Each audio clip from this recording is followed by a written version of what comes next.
변박 목사의 아침 묵상 2026년 6월 1일 월요일 아침입니다.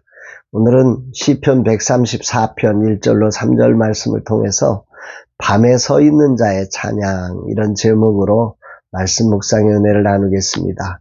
어제 작은 교회를 방문해서 함께 예배했습니다. 두 분이 진심과 최선을 다해 섬기시는 모습이 늘 감동인 교회입니다. 대화를 나누면서 차량 24년이나 되어 수시로 멈추어서는 차로 성도들을 섬기시는 불안한 현실의 이야기를 들었습니다. 2002년식 차량이니 언제 멈추어도 이상하지 않은 차량입니다. 전도와 기도와 영혼 사랑에 진심과 최선인 이 교회를 주님 지켜주옵소서 고백하게 됩니다. 이날 주님 어떤 말씀으로 인도하실까? 성전에 올라가는 노래 15번째 마지막 성전에 올라가는 노래입니다. 왜 15개로 성전에 올라가는 노래를 구성했을까? 유대 전승과 고대 문헌인 미시나에 보면, 또 역사가 요세푸스의 기록에 따르면 예루살렘 성전의 여인의 뜰에서 제사장들과 유대인 남성들이 들어가는 이스라엘의 뜰로, 그러니까 바깥뜰에서 안뜰로 올라가는 길목에 정확히 15개의 반원형 대리석 계단이 있었다고 합니다. 그러니까 레위인 찬양대원들이 성전의 그 밤낮 직무를 수행하거나 또 절기 예배를 드릴 때 이 15개의 계단을 한 칸씩 딛고 올라설 때마다 시편 한 편씩 차례대로 노래했다고 합니다. 이 120편, 그러니까 성전에 올라가는 노래의 120편부터 134편까지니까 120편을 부르면서 첫 번째 계단을 밟고, 또 마지막 134편을 부르면서 15번째 계단, 마지막 계단을 밟아 하나님의 임재가 있는 성소 바로 앞까지 진입할 수 있도록 예배 순서가 짜여져 있었던 것으로 추측할 수가 있는 거죠.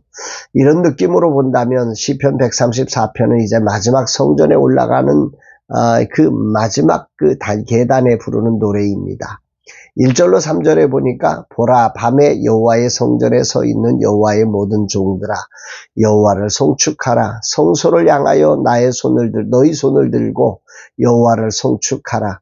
천지를 지으신 여호와께서 시온에서 내게 복을 주실지어다.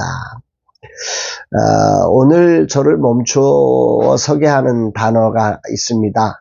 밤에 여호와의 성전에 서 있는, 그러니까 이 부분에 나오는 이 서다라고 하는 단어가 제가 좀 주목해서 보게 되는데요. 히브리어 원어로는 하오메님이라고 하는 단어인데요. 그 동사 원형이 아마드라고 하는 단어입니다. 이 단어는 왕이 보좌에 앉아 지시를 내릴 때 신하들이 주저앉거나 눕지 않고 꼿꼿이 서서 왕의 입술을 주목해서 그 명령이 떨어질 때 그대로 수행하기 위한 그 자세를 이 서다라고 하는 단어로 쓰는 거죠. 그러니까 그 말씀이 떨어질 때 즉시 한치의 지체함이 없이 행동에 돌입할 수 있는 자세. 그러니까 온몸의 감각이 그 하나님의 그 왕의 말씀에 반응하려고 서 있는 자세가 바로 여기에 서다라고 하는 단어입니다. 성전의 파수꾼들이 깊은 밤중에도 졸거나 태만하지 않고 왕이신 여호와의 성막 앞에서 군사처럼 긴장감을 유지하며 그 명령을 수행하기 위해서 서 있는 모습을 이렇게 그리고 있는 거지요. 구약 성경을 헬라어로 번역한 70인역은 이 단어를 공적으로 예배를 집례하다, 이런 단어로 번역을 했습니다. 따라서 밤에 성전에 하오메딤 서 있다고 하는 것은 보이지 않는 어둠 속에서도 하나님과 백성 사이를 잇는 제사장으로서 중보자적인 파수꾼의 직무를 공식적으로 수행하기 위해서 성실하게 신실하게 그 자리를 지키고 있는 모습을 표현하는 거죠. 그런데 오늘 본문에는 그 수행하고 있는 그 시간을 밤이라고 하는 시간으로 말씀하고 있어요. 밤이라고 하는 건 모든 사람들이 이제 쉬어야 될 시간이지 않습니까? 그런데 여호와의 종들 이 성소의 등불을 끄지 말라고 하신 하나님의 말씀을 지켜나가기 위해서 이 유대인들, 레위인들 중에 이 직무를 맡은 사람들은 여전히 그 등불을 끄지 않기 위해서, 관리하기 위해서 그 자리로 올라가면 그 자리에 서 있는 모습을 이렇게 형상화해서 말씀하고 있는 거죠. 하나님이 나를 부르신 사명의 자리, 예배의 자리를 이탈하지 않고 끝까지 견뎌내며 영적으로 굳건히 버텨 서 있는 이 신실함을 보라는 거죠. 이 장면을 상황적으로 분석하면 이런 겁니다. 이제 순례자들이 제사하고 저녁이 되어 다 떠나갑니다. 그러나 성전의 불을 항상 켜두기 위해서 레위인들은 그것을 지키는 자리를 각각의 순번을 따라서 서 있게 되는 거지요. 순례자들이 바로 이 장면을 보면서 이 장면들에 이 참여하고 있는 이들을 보라 하면서 그들로 하여금 이렇게 칭송을 하는 자리이기도 하고 바램을 소망하는 자리이기도 하는 그런 표현이 아닐까 생각을 해봅니다.